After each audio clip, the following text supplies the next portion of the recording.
My name is Dave Hollenbach, the host of From Embers to Excellence, a podcast that explores the many facets of leadership from the perspectives of some amazing people.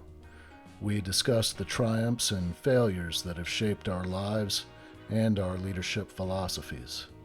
I've found that it isn't whether we fail that defines us, but when we do fail, how we respond.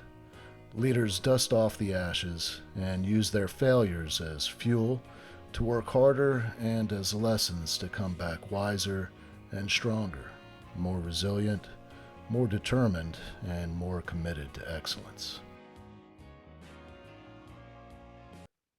Today I'm speaking with Patrick Donadio. He is a certified speaking professional, master certified coach, and author of the book Communicating with Impact. For the past 3 decades, Patrick has spoken to and trained thousands of leaders and their teams in a variety of industries, from Fortune 100 companies to associations.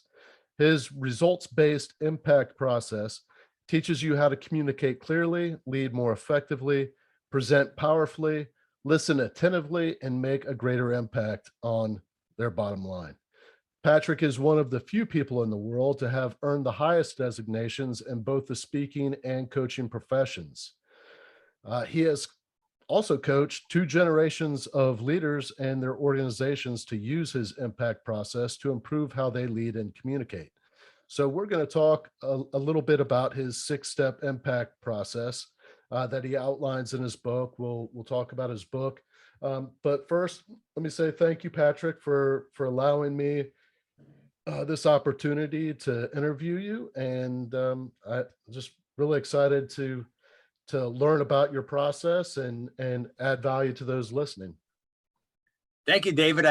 Great to be here. And you go by David or Dave? Either or. Okay. Pretty interchangeable.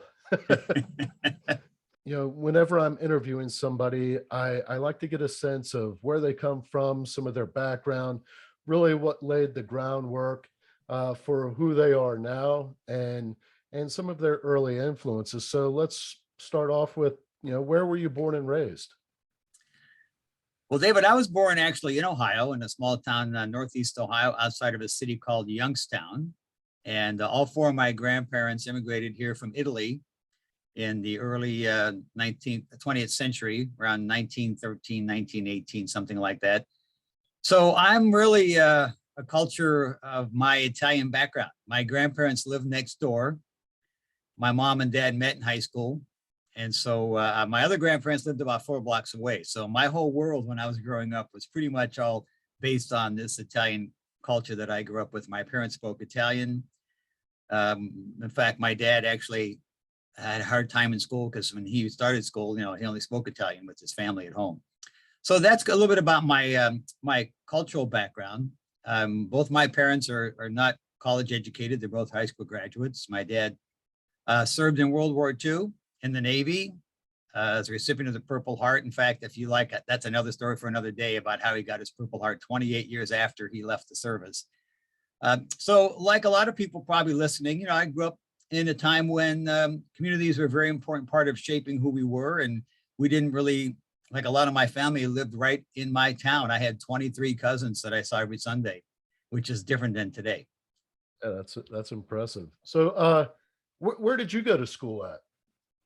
I went to Ohio University in Athens, Ohio. My undergrad degree is in radio television. So the reason I chose Ohio University is at the time they were one of the better schools for broadcasting. And a lot of people don't know this. People think of Ohio State right away when they think of Ohio. But Ohio University is actually the first university in the Northwest Territory, founded in 1804. So a really nice campus. It was based on actually Harvard. It's got, very beautiful brick buildings and lampposts. And it's a great, great environment. I enjoyed going to school there. And again, just going along with the theme about being raised in a small blue collar family, I paid my way through college. I didn't have my parents support me. I didn't take out loans. You can't do this today, right? There's no way a person like myself could work a summer job and a winter job and save enough money to pay my own way. And I worked at the university for the Department of Residence Life. So I also got, free room and board when I was a resident assistant. So I'm a big believer in the college process, but not everybody has to go to college too. I think that's a good discussion for people to be thinking about as well. But that was something that I wanted to do and that my parents thought was important at the time because neither one of them had a college degree. Of your early influences, what really inspired you to go into the broadcast field? Well, one of the things I really think is important about understanding good leaders, that is that good leaders are also good inspirers and mentors. And I had some really great teachers in high school that really believed in me. And I'll give you two quick examples. One has to do with just giving me the confidence to think about even going to college. I played football when I was younger, which is, in Ohio, everybody plays football if you're a young male. And I had some challenges with fallen arches, so I couldn't play football anymore. So I decided to be a manager for the football team because I liked football. And I was a manager in high school. And about my sophomore year, the head football coach said, "Hey, Donadio, our student trainer is going to be leaving next year, and I think you would be a good person to be a student trainer." I said, "Me?" He goes, "Yeah, I like you. I think you have a lot of abilities, and I want to send you away to summer camp to Miami University to become a student trainer." Well, I was just floored because, I didn't ever think that I was a short, fat kid. Okay. And with a name like Patrick, back then I was called Pat. So, what rhymes with Pat. So I didn't have a lot of self-esteem. So when Coach Napolet said to me, he wanted me to go to trainers camp, I was really surprised. So he encouraged me and I went away for a 2-week training program at Miami University and I became the student trainer. And that belief in me had a huge impact on my whole rest of my life because it shifted at that point right away. It gave me a lot of confidence, and I can get a little choked up talking about it. You kind of hear it a little bit because it was really important that adult leader believed in me. And when I became the student trainer, all of a sudden everything changed in my life. I started working out. I started losing weight. I started going. I signed up to be in the musical at the high school play. And then the high school principal liked me and he said, "You know what? We did a little promo for the musical play, in the morning, they make the morning announcements." And he said, "Hey, Donadio, I like what you did. Would you mind coming in once a week and do announcements for the students?" I said, "What?" He goes, "Yeah, I just think it'd be fun. You're good. I don't like to do them all the time." So I started doing once a week morning announcements, which again goes to show you how I got into broadcasting because he encouraged me to do that. And then he encouraged me to be a host for a local cable TV show. They came to the school and they said, "We want to do a show." And he said, "Oh, I got a guy that I think could do that." And it was called Niles Schools on View. I grew up in Niles, Ohio. So that's kind of a long answer to your story. But I think the reason I want to share that is because a lot of leaders are listening today. And I don't think you realize sometimes what kind of impact you have on others when you believe in other people. From there, when you went to Ohio University, after graduation, did you continue on? I'm trying to get a sense of your trajectory. Did you go on and get your master's degree right after that, or did you go into broadcasting right away? Yeah. No, I actually I graduated in 1980, and that was a very difficult time back then. The economy wasn't doing that well, and again, another mentor of mine said, "Hey, listen, if you can't find any work, you know what? You could actually stay on and become a graduate director in the residence halls, and you'll get your stipend and you'll get room and board paid for."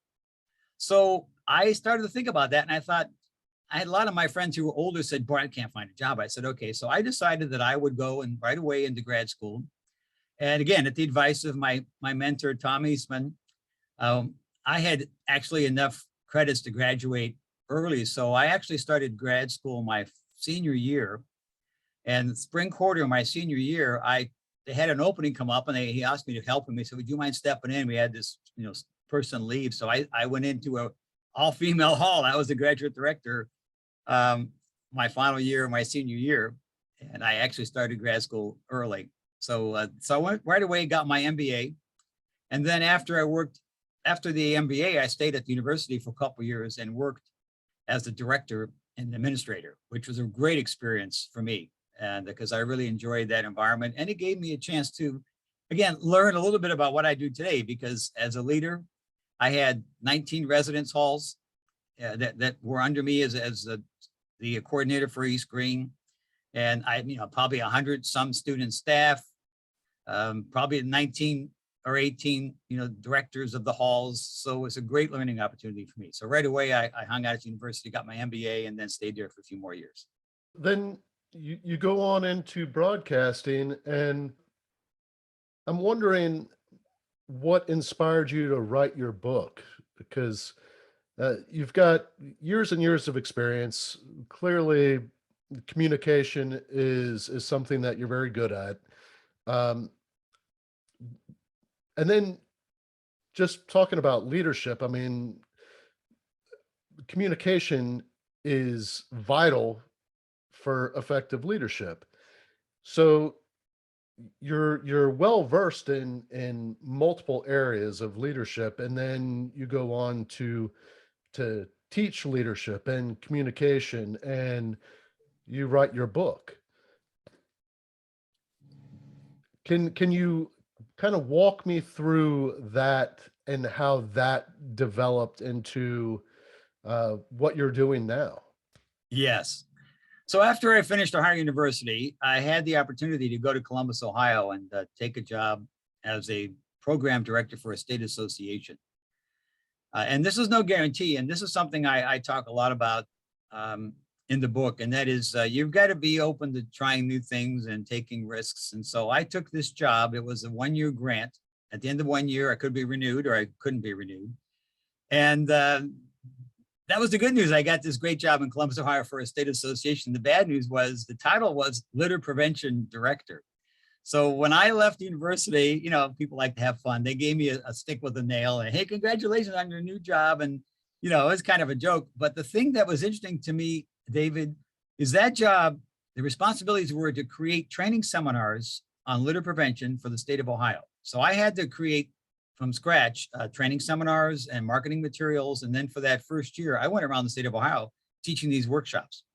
And that's kind of how I got really interested in the idea of teaching and training, because I really enjoyed the opportunity to be in front of a group. Now, of course, as I said before, I did radio and television. And early on, I realized, radio was kind of nice, but you're in a little box like we're doing today. There's no audience, there's no feedback. And once I got the taste of doing training and realizing, that the enjoyment and excitement that I received from helping other people learn new ideas, it really turned me on. So my boss left to take a job at another association. I got promoted to the executive director.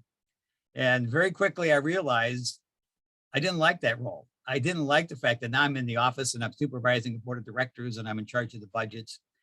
So very quickly, again, I decided I'm going to take another risk. And I had seen a couple speakers, and I'd hired some speakers when I was the director for the association to come speak at our conference. So I thought, these speakers are pretty good. I could probably do that. Probably too much confidence at the time. But so I quit my job and I decided I wanted to be a professional speaker and trainer. And when I did that, I realized it wasn't as easy as I thought.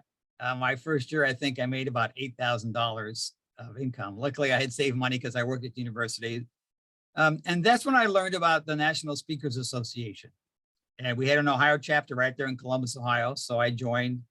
And that's how I really got into the speaking profession at a very early age. At the age of 28, actually, I started my speaking business and learned everything I know today and everything I share with anybody about the topic of communicating and speaking from the National Speakers Association.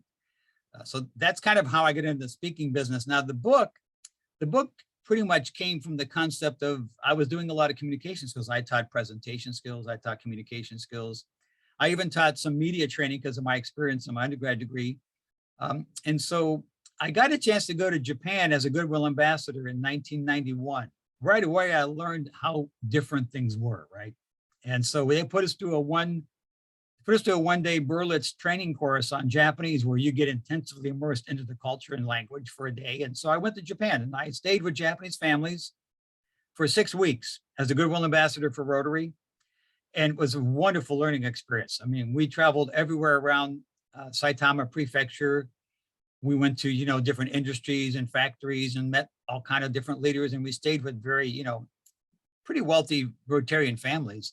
And after my third host, I was really homesick, and I was so tired of, I mean, they have really great cuisine, and I just didn't like sushi. So everywhere I went, people would say, "Oh, he likes sushi," because I was being polite, and they'd say, "Would you like some sushi?" And I would eat it, and I would smile, and then everybody thought I liked sushi. So by the third family, I said, they had a couple young kids. I said, "Can we go to McDonald's?" I said, I'm really kind of homesick, and I really would like, some food that makes me remind me of home. And the kids were so excited. They had, they don't go to McDonald's very often. So we went to McDonald's, and I got a Big Macu, which is, that's what they call the Big Mac, and the fries, and it's pretty expensive.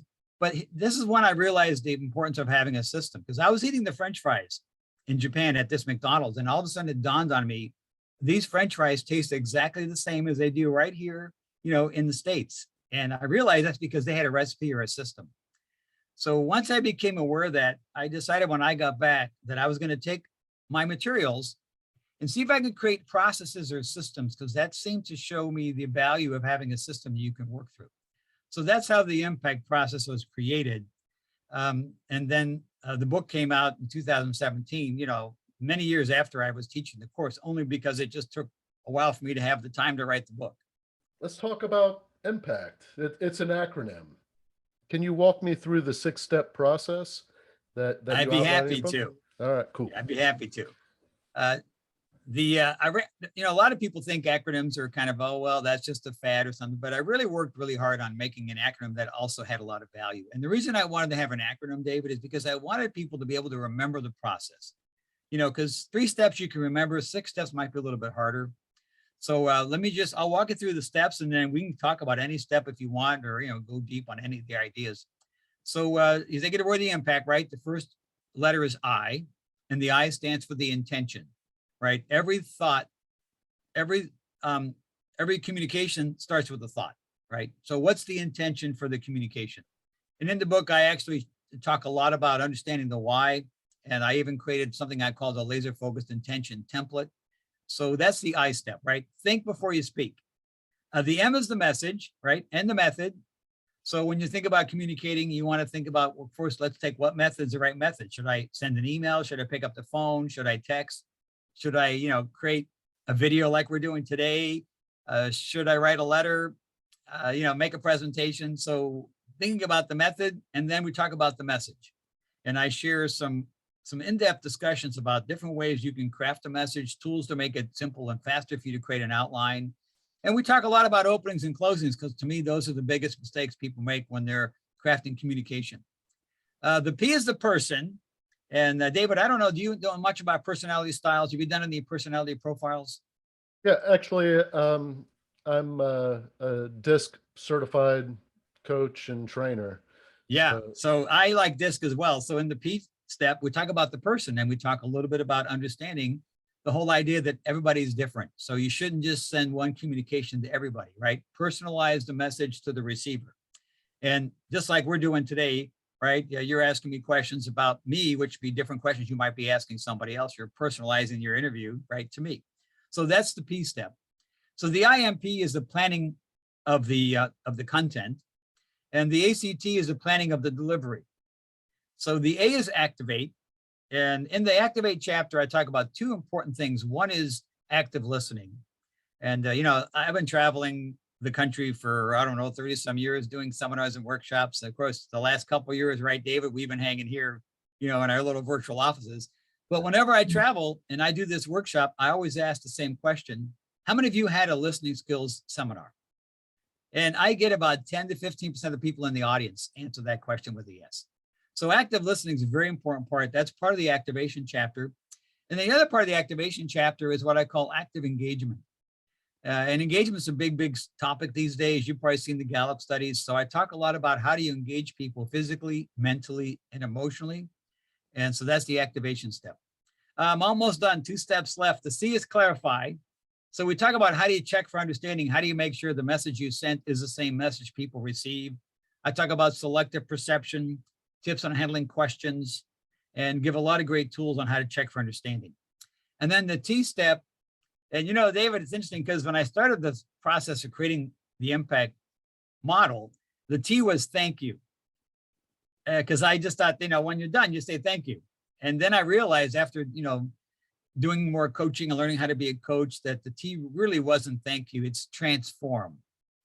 And so in the T step, we talk about how do you transform your thoughts and your words into actions to get the results that you intended.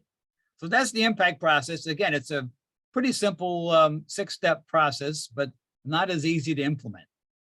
What are some of the techniques that you use to make sure or ensure that the person that you're communicating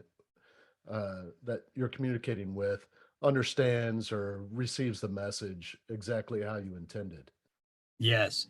Well, the first thing starts with the mindset. And the mindset is this: the meaning of the message comes from the receiver, not the sender. So many of us think that we control the meaning of the message, that what we have to work really hard on making sure we create it in a way that they're going to get it.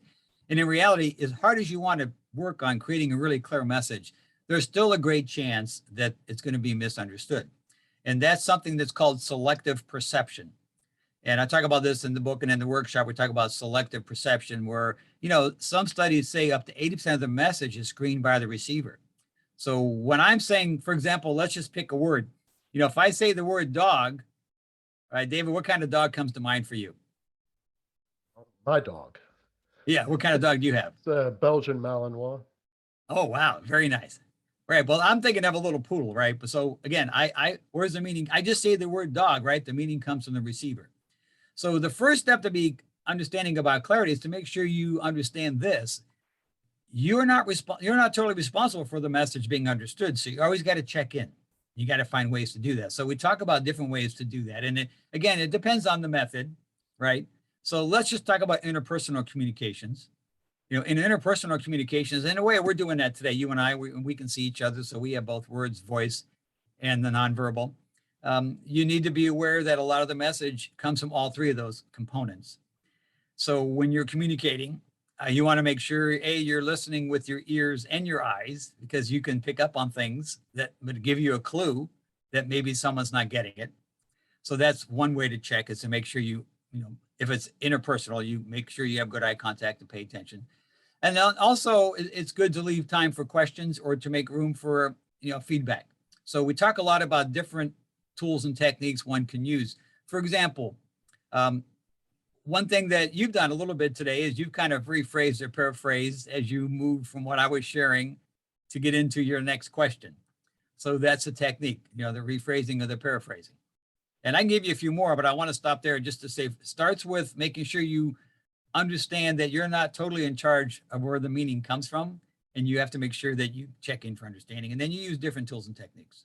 I want to go back to the question that you asked, or I want you to think of a dog, and really simple exercise, but I think it demonstrates perfectly how the receiver shapes that image with either it's my dog or a dog that I want or dogs that I like, and when you're relaying a message to people that you're leading, you're trying to inspire them to accomplish the mission or accomplish some goal, and how they receive that message a lot depends on your body language, the tone of your voice, the Mm-hmm. the congruency of the message, um, like the actual message that you want to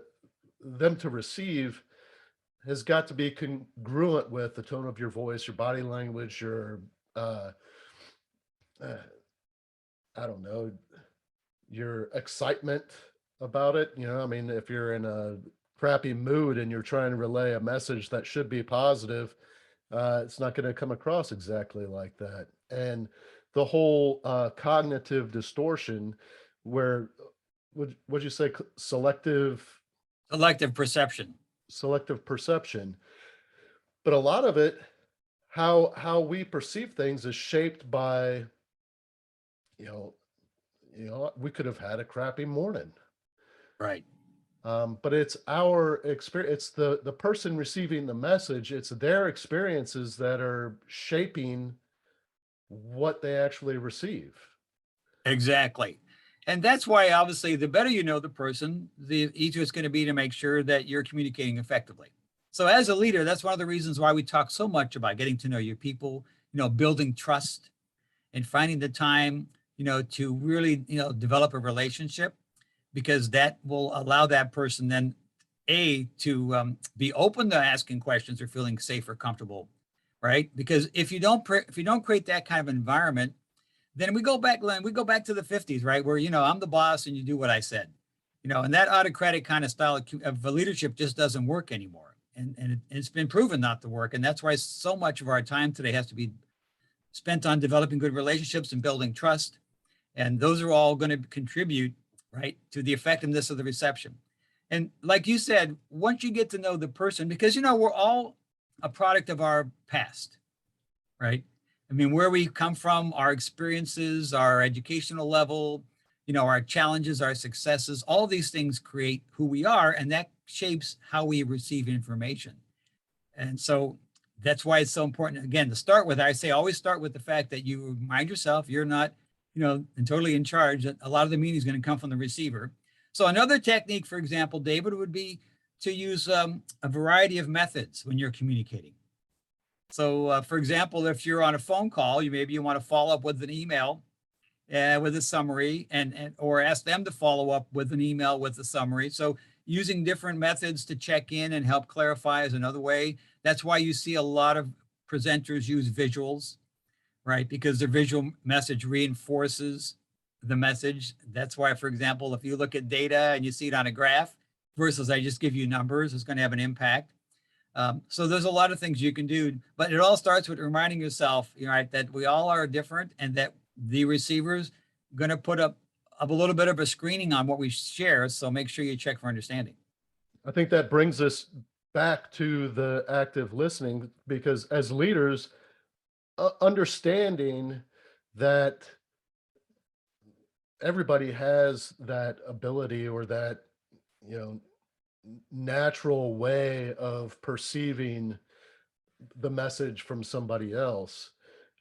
As leaders, we need to listen more than we talk. So 100%, I agree. In fact, one of the things I challenge my leaders that I'm coaching is I'd like to know what they think their current, talk to listen ratio is. And people don't think about that. But as a leader, take some time. If you're a leader listening today, take some time to think through how much time of your day do you spend talking? How much of a time do you spend listening? And my suggestion is it needs to be at least 50-50, but more so probably depending on your role and where you are, it's more wanting to be, 40% talking, 60% listening again, but you don't want it to be 90% talking, 10% listening. can you touch on some of those active listening skills? Yes. And I'm going to go back to the same thing I did about checking for understanding. Again, we have to be in the right mindset. So one thing I've learned as a trained coach is a very important concept, that our beliefs or our mindsets drive our behaviors, and our behaviors drive the results we get. So I always like to start with making sure we have the right mindset. So when I think about, being a good listener, first thing I like people to remember, or the mindset is that the norm is it's hard to be a good listener, right? So we all are going to struggle with this. I don't care how good you are. It's a natural tendency. And the reason that is because there's a gap between how fast people think and how fast people speak. And studies show, and again, various ranges, but studies show that the average person can think at about 500 words per minute, and the average person can speak at about 150. So when you think about it, right, as I'm talking with you, David, your brain's clicking 3 times faster than I'm talking. And that's the reason why it's hard to be a good listener, because you have to really be present, because we think a lot faster. What are some of the techniques that you teach to remain present when, especially like, I'm a perfect example. I know that I talk slow, and I've been made fun of it for most of my career. Slow Talking Dave was my nickname for a long time.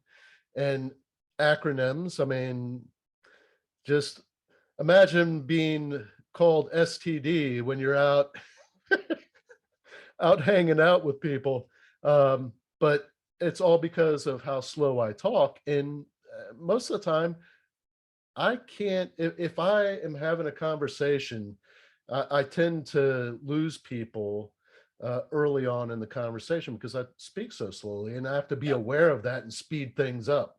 Right. Otherwise, they'll try and finish the statement. Well, and again, just think about what I just shared, David, is that I'm thinking 3 times faster, right? So if your average pace is 100, then I'm thinking, 5 times faster. Right. So I'm not saying you need to be talking a lot faster, but I just want you to be aware that's exactly what's happening, is that the person you're talking with can think up to, 3 times faster.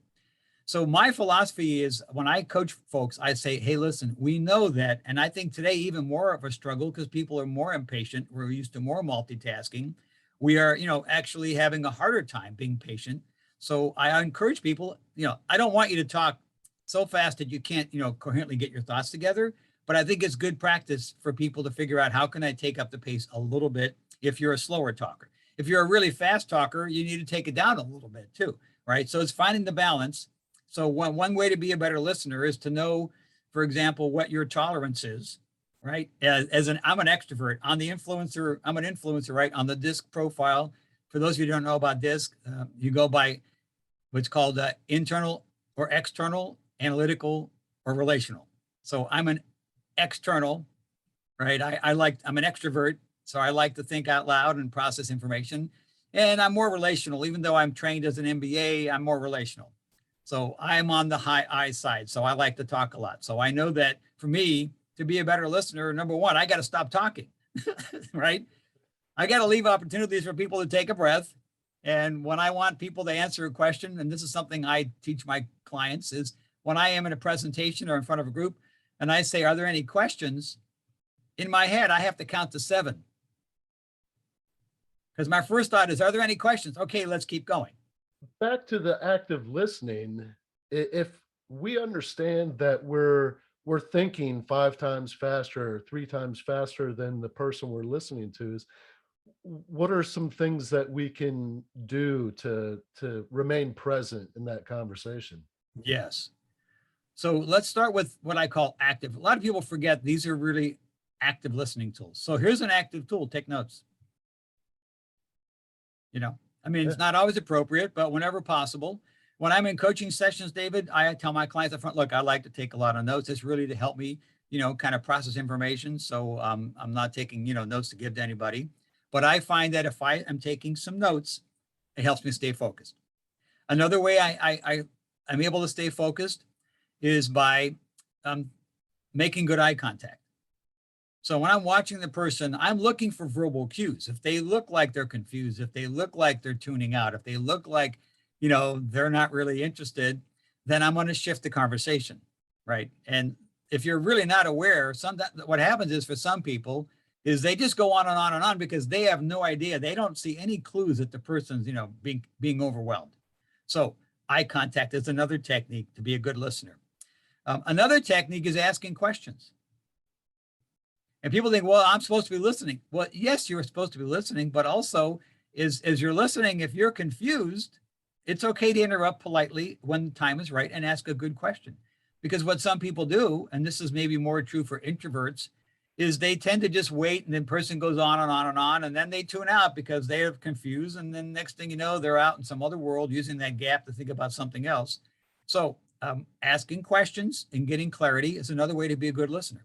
So those are 3. I could go on if you like. I'm happy to share more ideas. I'm kind of curious from your experience, what are some of the things that you found helpful to help you be a better listener?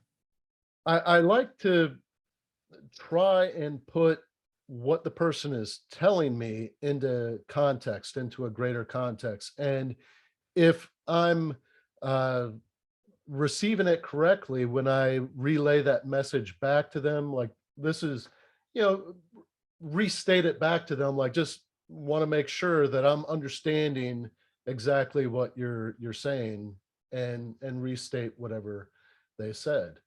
Um, and that's just a practice that, my background is in the fire service, and it's just a practice that we were taught, so that when giving directives, on a fire ground or emergency scene, you verify that you understood the direction, and you restate it or rephrase it in the way, because we're communicating over the radio. Sometimes those transmissions are cut off, so if you only come back with half of the message that they sent, they're supposed to restate the entire directive again. um, Yes. so that's one of those that I like to use, and taking notes is another. um, just bullet points, Hmm. making sure that I'm keeping things in order, because I'm aware of my own cognitive distortions when I'm listening to somebody. And if I go back to my notes, I can look at the message more logically, and Yes. not have it framed in emotion or something like that. Yeah. Yeah. I love that. And by the way, I just wanted to show how I'm modeling for our listeners how to be a good listener, because I realized I was going on with a longer answer. So I pulled you in with a question. And so that's a way to check for understanding. That's a way to use audience engagement. So there's so many tools and techniques that I think we have to consciously be aware of, and in advance almost sometimes plan out how are we going to engage people. And you shared, like restating and rephrasing are really two good tools, but they're two different tools, right? Restating is where you say exactly what the person said. So if they say, I'm having a difficult day, you say, you're having a difficult day. And sometimes, just restating back to the person is going to allow them to go longer. So I'm having a difficult day. You're having a difficult day? Well, yeah, because of blah, blah, blah. So sometimes restating is a good way to get that introvert engaged. Rephrasing is a little bit more for the check for understanding, right? That's a C step. So you might say, so what I hear you saying, David, it sounds like, you're really busy today. Well, no, I'm not busy. I'm just having a difficult day. Oh, I see. So tell me more about that difficult day. So I'm saying what I think you're saying, and you're giving me clarity.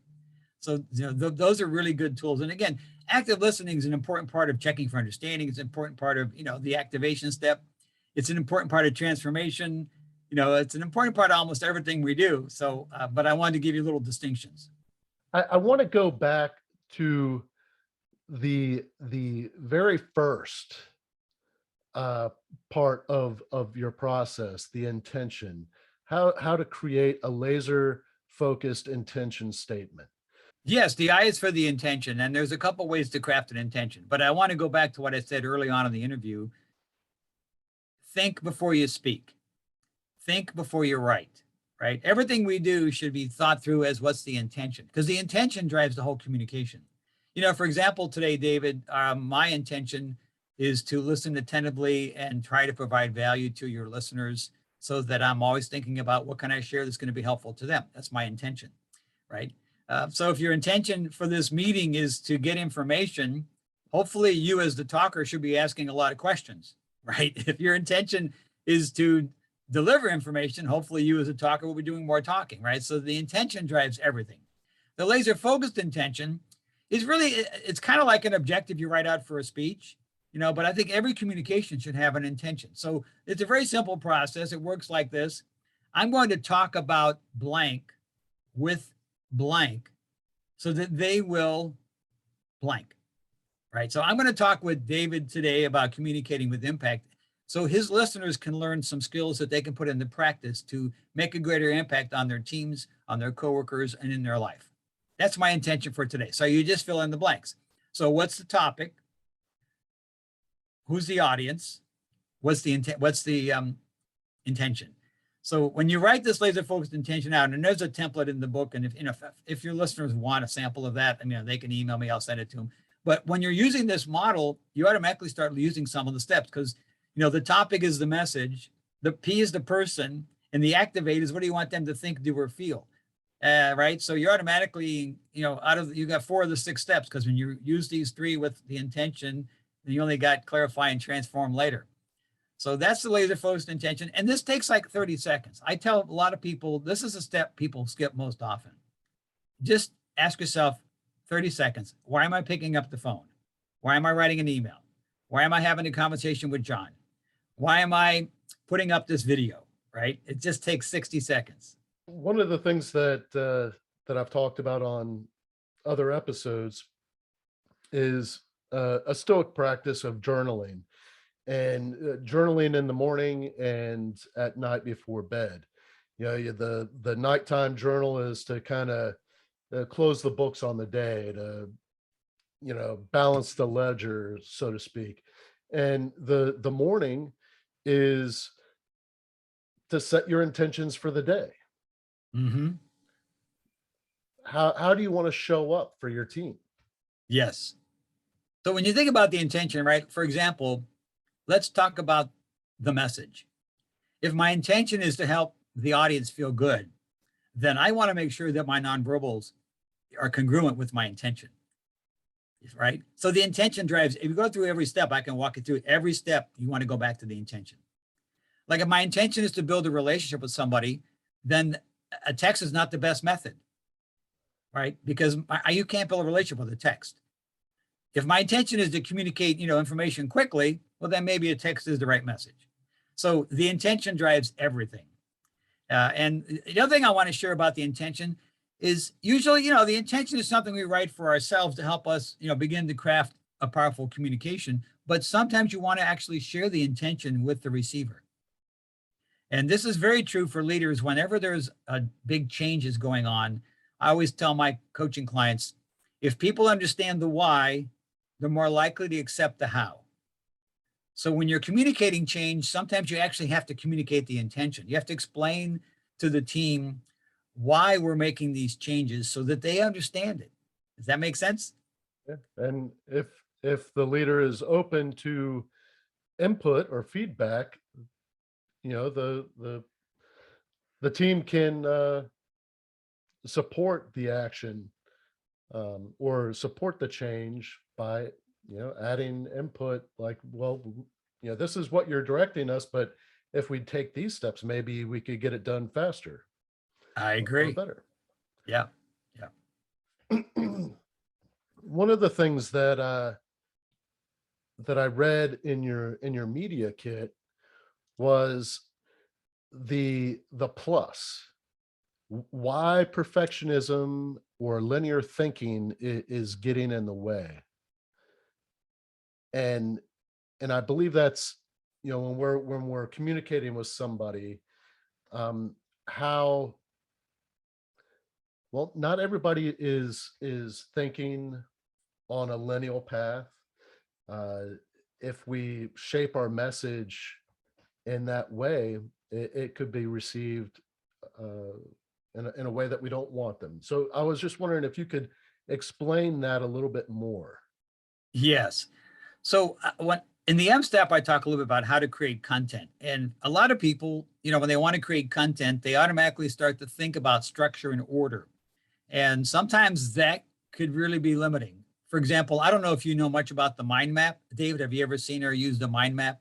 Yes. Yeah. And for our listeners today, a mind map is simply a little diagram where it looks like a wheel. You draw a circle, and then you put some spokes on the circle on a piece of paper. And you can find software if you want online to do it. I like the old fashioned way, piece of paper and a pen. So when you want to create content, instead of just thinking, okay, so how do I start this email? I don't know. And so no, don't say that. You get into this, what I call, linear thinking, and you start to become a perfectionist. Oh, this isn't going to, don't say. So the other way to do it is just get your thoughts out there. So you do a mind map, you're writing a circle. I'm going to talk to Mary about her performance on the project last week. And in the circle, I put Mary's performance, and then I just brainstorm.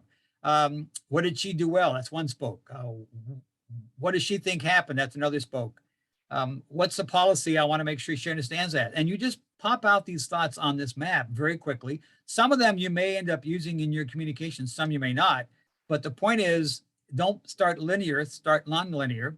And once you go around with, with the circle and the main spokes, then you go back and you look at it and you say, now what would I want to cover in this particular spot? So if I say, what's the policy? I might have 3 sub spokes that say, Remind Mary of the policy, in the manual, section 43.3.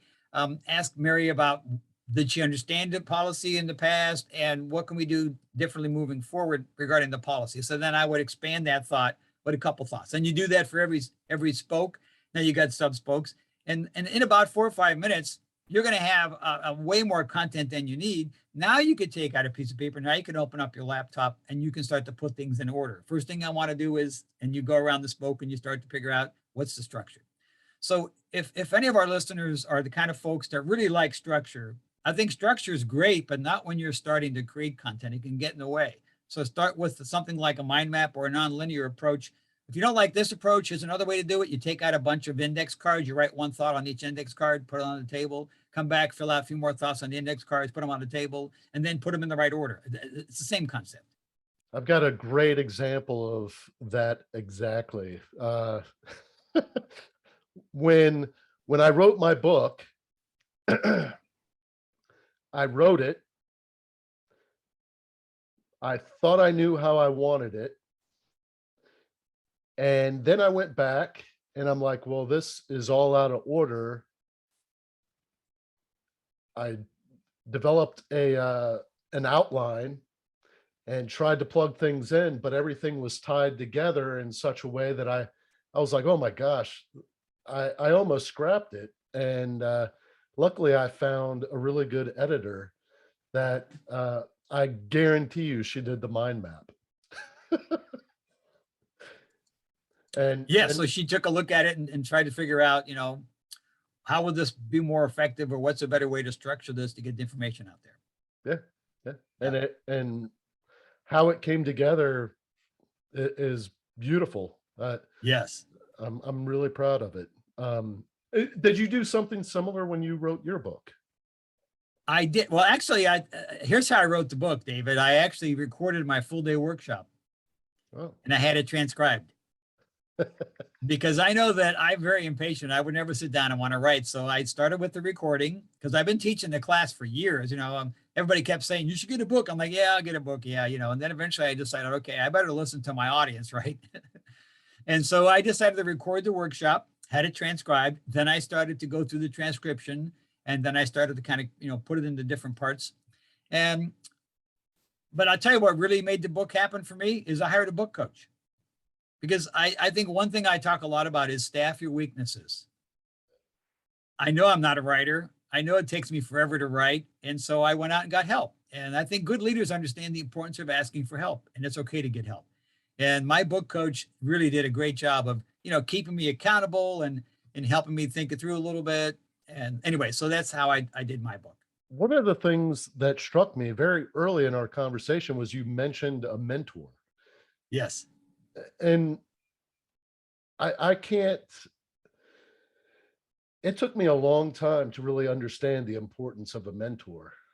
I was pretty far along in my career when I actually asked somebody to be my mentor and establish that relationship. And if those listening, if you haven't considered, or you really don't have anybody that you consider to be a mentor, it can be an amazing change in your life, both I agree personally. 100%. Yeah, both personally and professionally. For the listeners, I think I call it, there's an informal mentor and then there's a formal mentor, right? And when I mentioned about my high school teachers and my boss, my high school teachers were informal mentors. I mean, I didn't sit down and ask them to be my mentor. They just saw something in me I couldn't see in myself. And they then encouraged me and helped me. And I would go back occasionally and ask for some feedback. So we all can find informal mentors. And then, of course, there are regular mentors, which, by the way, I kind of wish there was coaching when I was growing up. I would have hired a coach. There was no such thing as coaching. I mean, this is something I started doing in 1995, and I was an early adopter. I mean, the International Coach Federation wasn't even around yet when I started coaching. So if you can't find a mentor, you can always hire a coach. And I'm a big believer in coaching, and I'm not saying you have to hire me. I actually have two coaches. I have coaches that I've hired, a book coach. I have a speech coach, and I have a regular coach I meet with every other week. So again, just want to make sure people are aware if you can't find a mentor, you can always hire someone to be your coach.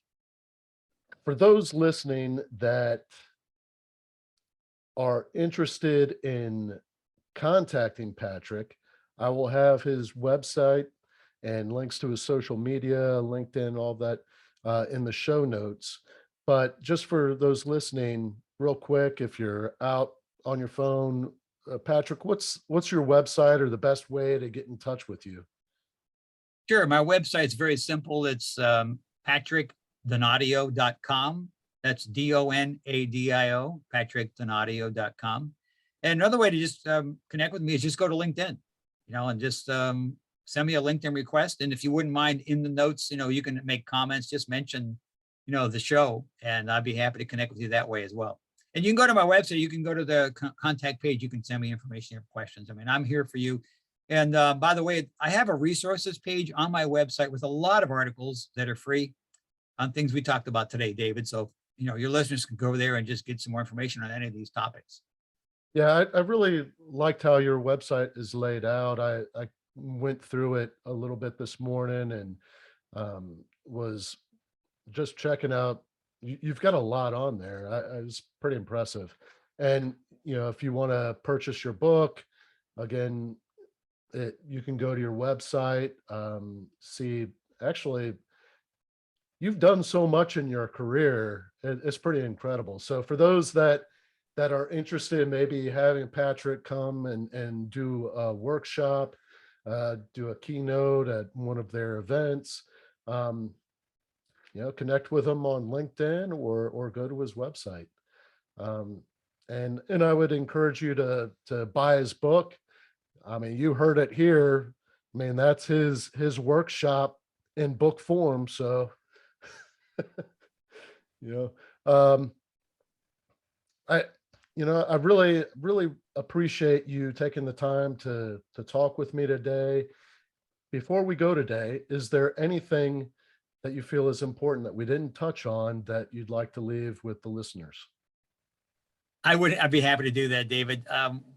Years ago, when I first started doing some coaching, I was coaching a high level leader, and he shared with me a phrase that I really, really was impressed with. He said, "If it's meant to be, it's up to me." He said, as I've learned one thing as a leader, as I've moved up in the ranks, that I really need to take responsibility for both my successes and my failures. And the sooner I learn that I can do that and I can learn from my mistakes, the better. So what I want to share with my audiences today, and this is how I close every workshop and every keynote with one of my favorite quotes, and that is, nothing changes until you change. So I hope today, David, we've given your listeners 2 or 3 or 4 things that they could do to be more effective communicators. I know we covered quite a few, but here's the secret. When you finish listening to us today, if you go back to your daily routine and do nothing different, you're going to be no different than you were before you joined us on the podcast. So take an idea you heard today, put it into practice, learn from it, make some mistakes, and you can move forward to become a greater leader, a greater communicator, and most importantly, make an impact in someone else's life. Thank you for listening to this episode of From Embers to Excellence. Please like and subscribe to my YouTube channel. Follow me on your favorite podcast platform and visit hollenbachleadership.com for additional content. My goal is and always will be to add value to as many people as possible. So if I can be of any assistance to you or someone you know, please connect with me via email or on one of my social media accounts, linked on the homepage of my website. Remember, our failures don't define us unless we let them, and the only true measure of a leader is the success of their team.